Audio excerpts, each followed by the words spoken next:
Hello, fifth graders, and welcome to another day of learning. You should have picked up your math and science materials from school, and in your folder, you should have your math and science newsletter, which kind of tells you what we're learning about this week and what you should find for your materials for this week for November 30th through December 4th. And then also you should find your math instructional packet, which we're going to be using during this lesson. And also your math practice packet, which has the assignments that you're going to practice on your own after today's lesson. And then you also have your properties of matter science packet in there, okay? And then you should have also picked up your math manipulative kit, your math toolbox, okay? And that has all kinds of goodies inside for you. Oops, sorry. And oh my goodness, I'm just being crazy, okay?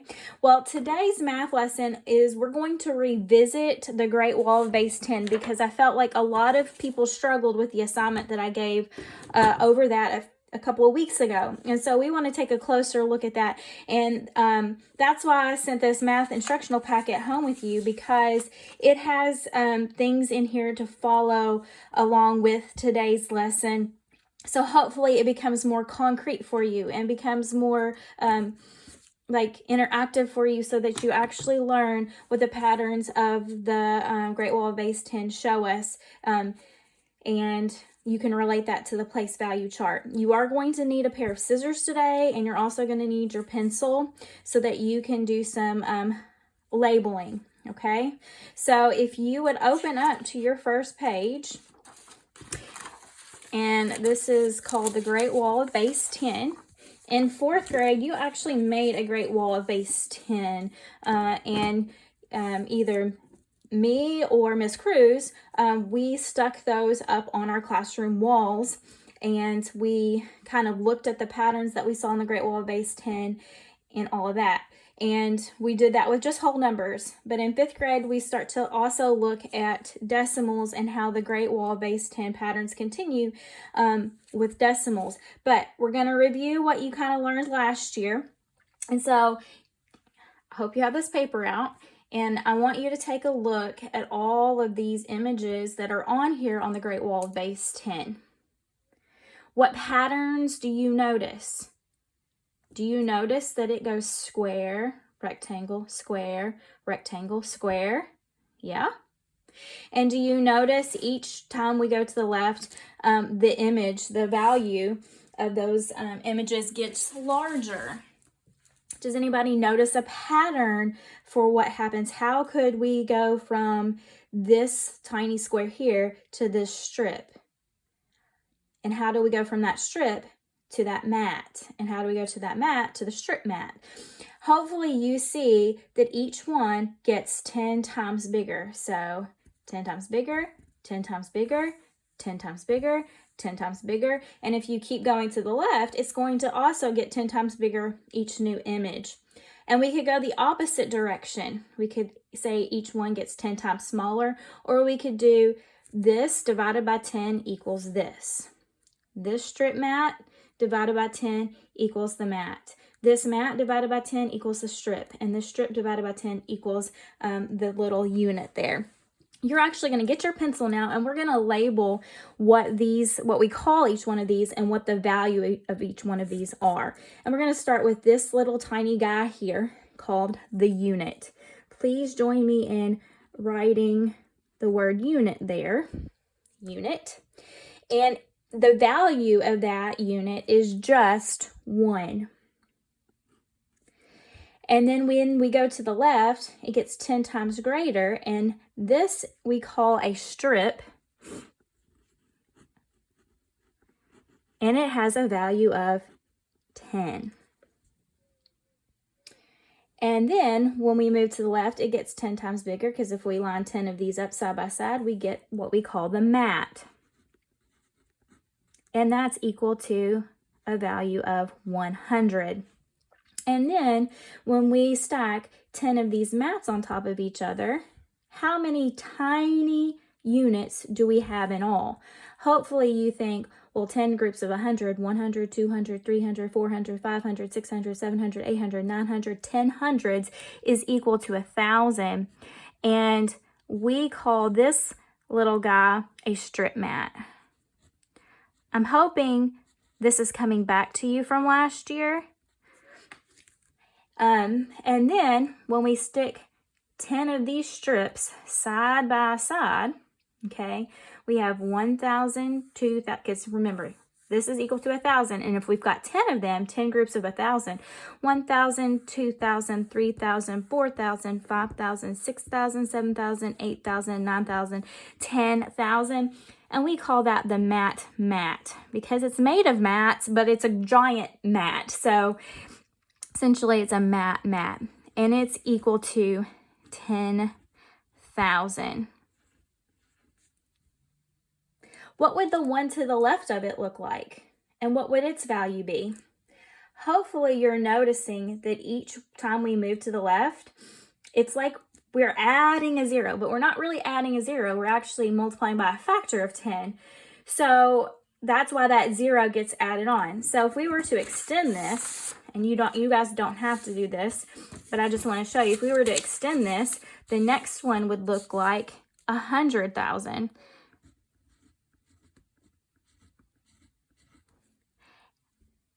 $100,000. And it would have 10 of these mats stacked on top of each other. And so that would be equal to 100,000. And we could continue going to the left. The next one would be 1 million. And it would be 10 of these making a giant square, right? Because we're still following the pattern. And each time we're getting 10 times greater as we move to the left, okay? So that would be 1 million. And then to the left would be 10 million. And to the left of that would be 100 million. And then to the left of that would be 1 billion. So each time it's getting 10 times greater, okay? Now, before Thanksgiving, you guys also started learning about exponential form or exponents, okay? So, do you guys remember what an exponent looks like? Well, when we're doing powers of 10, okay, we have 10 is the base. Now, this unit doesn't even have a 10 in it, so we're going to leave it alone. But this is 110. This is 1 power of 10. So we've got 10 to the first power, right? And then the mat is 10 of these strips. So we have 10 groups of 10, or 10 times 10. And do you guys remember that being 10 to the second power? And it has a value of 100. And then when we have this, we have 10 groups of this right here. We have 10 groups of 10 groups of 10. So we have 10 times 10, which is this little mat here, right? But then we have 10 groups of those. And so that's why we have 10 times 10 times 10, which is 10 to the third power and equal to 1,000. And then when we have 10 groups of that, so we have another power of 10. So 10 times 10 times 10 times 10, and that's 10 to the fourth power. And that's equal to 10,000. And hopefully you've now discovered when we're talking about powers of 10, the number of zeros in the power of 10 matches the exponent number, okay? So I think that's pretty cool. Now, my next question to you, that's dealing with whole numbers. What happens to the right of this little unit? What's out here in space?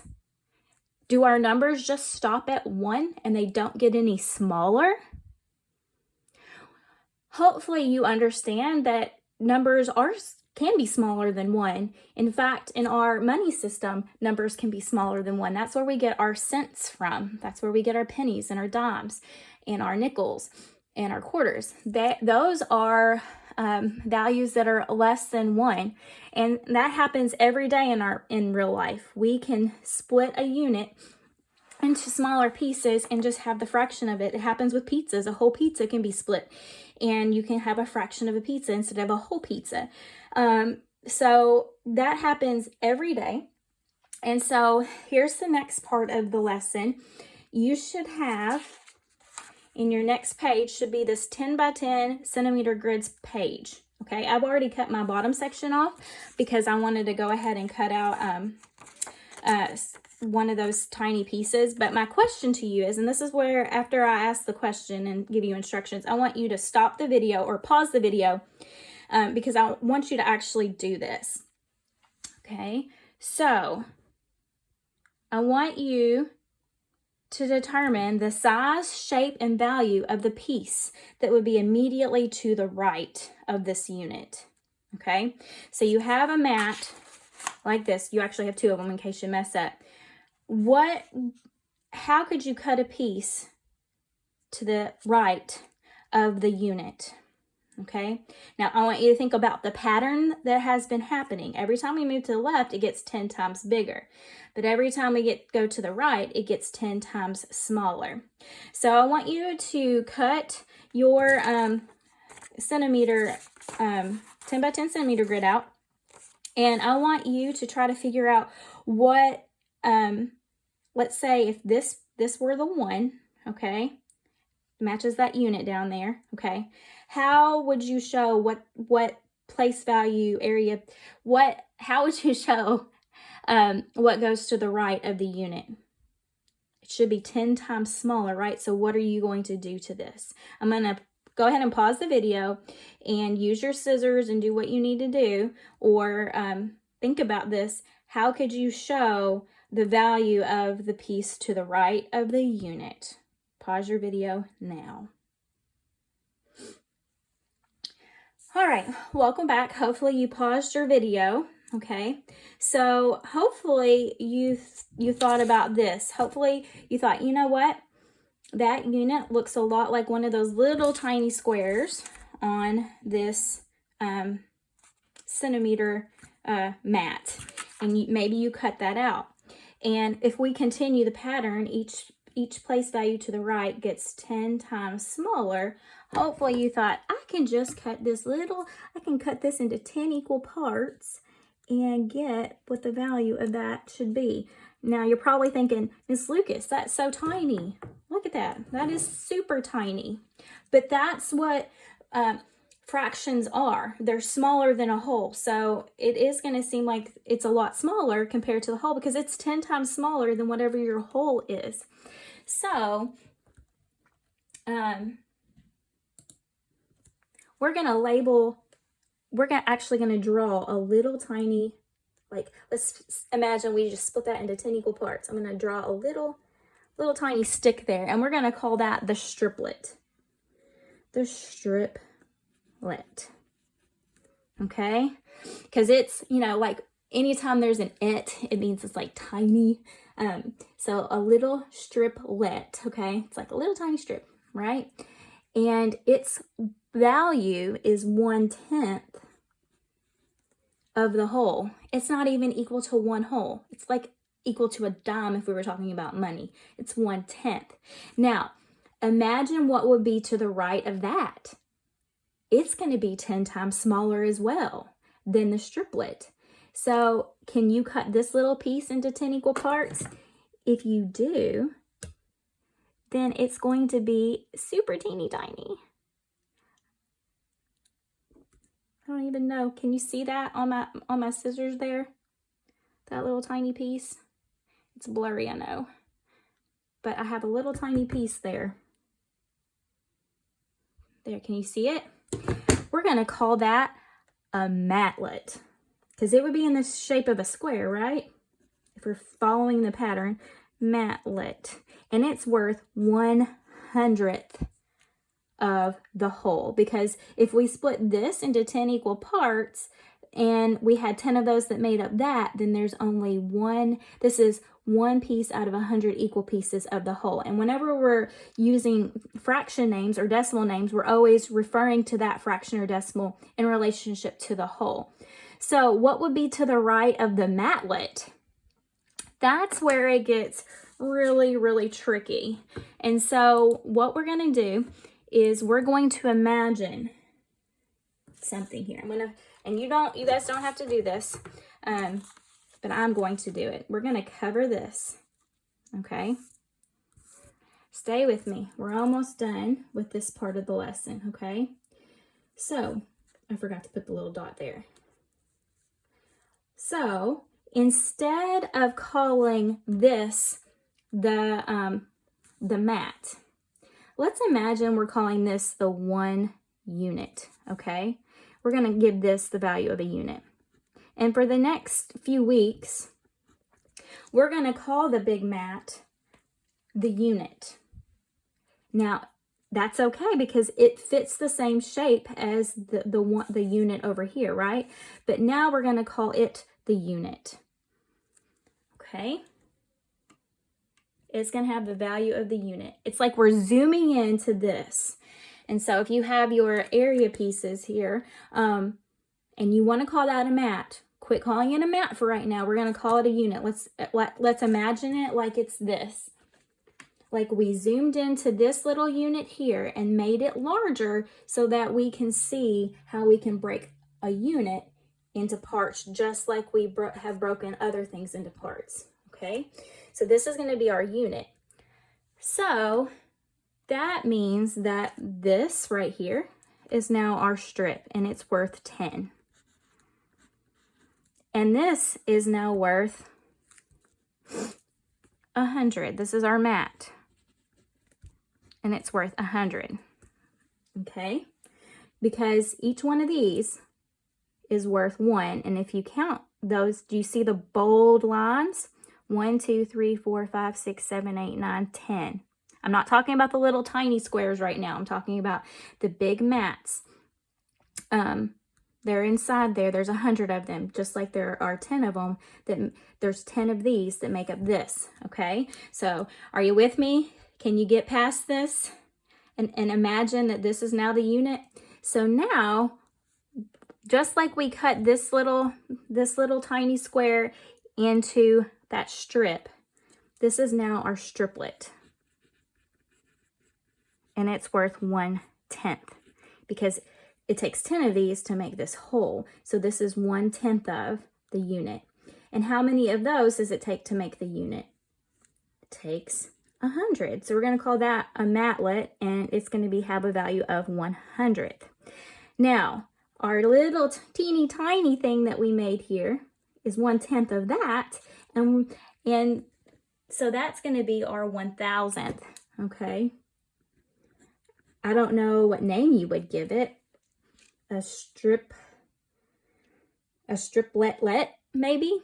I don't know. But I need you to try to imagine that these pieces now, this is the one whole unit, okay? And so when we split the one whole unit up, these are now going to be called the tenths, okay? With a T-H-S, okay? Tenth. It's important that you know the difference between a 10 and a tenth. And then 100th also has a TH on the end. And if we're talking about more than one, we're talking about hundredths, okay? And thousandths have a THS on the end. Or if we're talking about more than one, then we put the S on the end, okay? So this is now our 10th because it takes 10 of them to make the whole. And these little guys are now our 100th because it takes 100 of them to make the whole, okay? So this is the end of part 1 of the video today, reviewing the Great Wall of Base 10. The next video will give you instructions on how you can play around with these pieces and get a little bit more familiar with how to see them as decimals and fractions, okay? So thank you for participating today, and please watch part 2 for the next part of the lesson.